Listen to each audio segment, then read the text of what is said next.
Cleveland Browns. I mean, this is the rumor season. We're a couple days away from free agency, and then we get into the draft. But this one caught my eye. Cleveland Browns linked as a trade suitor for a $150 million superstar wide receiver. We're going to take a look at that, and then we're going to get realistic and really look at some of the guys that the Cleveland Browns could draft in day 2 and day 3, and really the holes that they need to fill. But I'm curious your thoughts, Cleveland Browns fans, on this article. Again, if you're new to the channel, we're Detroit Lions fans.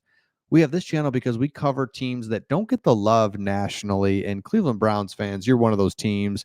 If you're new, watch the video, don't subscribe, watch, make sure you want to before you do. If you've watched a few videos before and you haven't subscribed, please subscribe. Just kind of adds to it just validates that we're pretty good, right? If we can have 15, 20,000 subs, that'd be pretty awesome. So let me know and subscribe. Okay. And I have a question for Cleveland Browns fans just coming up here in 2 minutes.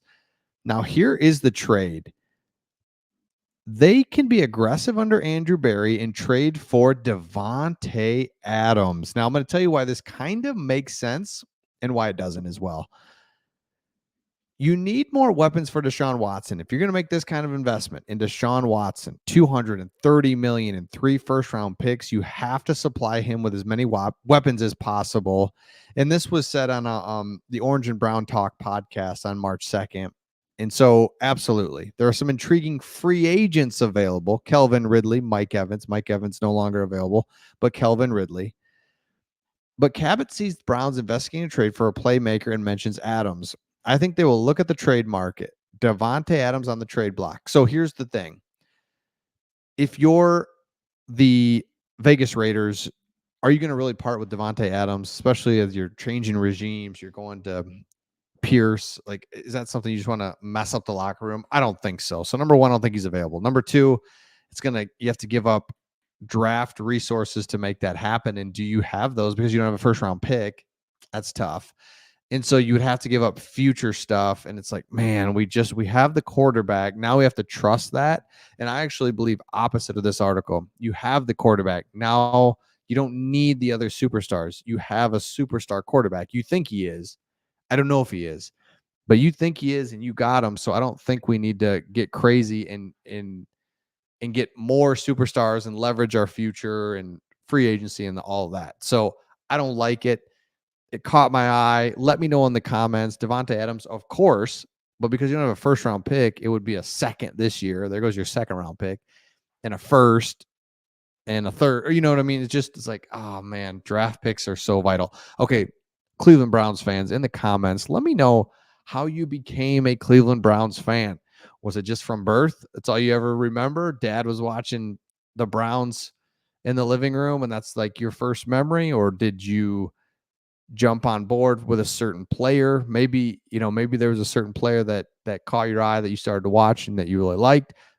Let me know how you became a Cleveland Browns fan. Would love to know in the comments. And it's fun because we get to read all those, like those comments on stories and good stories that you enjoy hearing. So let me know in the comments. Okay, let's get more realistic about what the Browns need and what that looks like. So I thought this was an interesting article here. Dogs by Nature on SB Nation. Appreciate what they're doing. As the currently constructed roster, the following will start on offense next year. Deshaun Watson, Amari Cooper, Elijah Moore. Need a wide receiver. Offensive line pretty well set. Want some depth there. And then tight end David Njoku. So you're really looking for depth and another playmaker here at wide receiver. Good. Got that. Also, the big one that I'm not saying or I missed was Nick Chubb's injury. The starting running back spot is up in the air. If the team thinks he will be ready, the 10th position on offense is filled, and that leaves another wide receiver or tight end as the 11th starter. So good news and bad news here. You need a running back, you need a wide receiver. But at the end of the day, you don't have a lot of starting holes in your roster. If you look at the Lions have a hole at wide receiver, guard, backup guard, right? There's just a few things where it's like backup tight end. Like, I know we're talking starters here, but my point is it's easy to not have straight up starters right now. So the Browns have most everything filled, but yeah, wide receiver, running back. And we'll get to wide receiver here in just a second. as currently constructed, the following will start for defense. So you can see defense. You got 1, 2, 3, 4, 5, 6, 7, 8.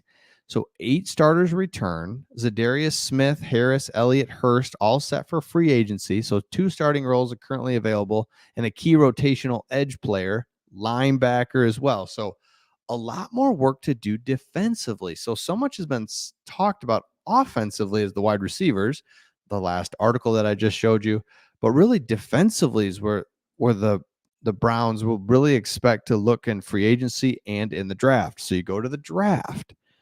That 54th pick is their first pick in the draft. Let me go to it. Wide receiver, Jalen Polk. So you can see here, Devondre Sweat is available there. Safety, there's your linebacker, another safety, wide receiver. So the point that I'm trying to make is in the 50s here, when it just feels like forever, right? As a Browns fan, you're waiting for your team to draft. It's fine. It's fine. There's players all over. And again, Xavier Leggett is there. Roman Wilson, a Michigan guy that's just incredible somehow because he doesn't look like it. He has no measurables whatsoever, but he's just like, yeah, this dude's great. So go all around it. So I like to look at what the team is projected to draft, right? It's just for fun. We're just trying to figure out, get an idea. But then you start looking before and after. Chris Jenkins, defensive lineman for Michigan. There he is. I don't get Michael Penix and Bo Nix being this far down. They won't last that far down. So that's the whole thing. They're going to go sooner than this. Zach Frazier, Brayswell, Alabama, Kamari Lassiter. There's all these guys that are going to be there. Darius Robinson, he won't fall, I don't think, all the way to 50s. But the point is, the Browns have a lot of manageable holes to fill, and they can do that through free agency or the draft. So don't be weirded out by not having a first round pick. You can see right away that you've got plenty of talent right there in the 50s. And I really wouldn't be shocked either if the Browns choose, if you have a trade partner, you trade back. You just do. If somebody wants to come up and you're not like totally in love with a guy, trade back, get even more picks. So I wouldn't be surprised if they go from 50 to 60, right? Move back 10 spots or whatever, pick up an extra couple picks, because picks are so valuable in today's NFL. So you don't need to go after Devonte Adams and give away picks. You've got the superstar QB, now build around him. So let me know your thoughts in the comments on this one, and we will see all of you on the next one.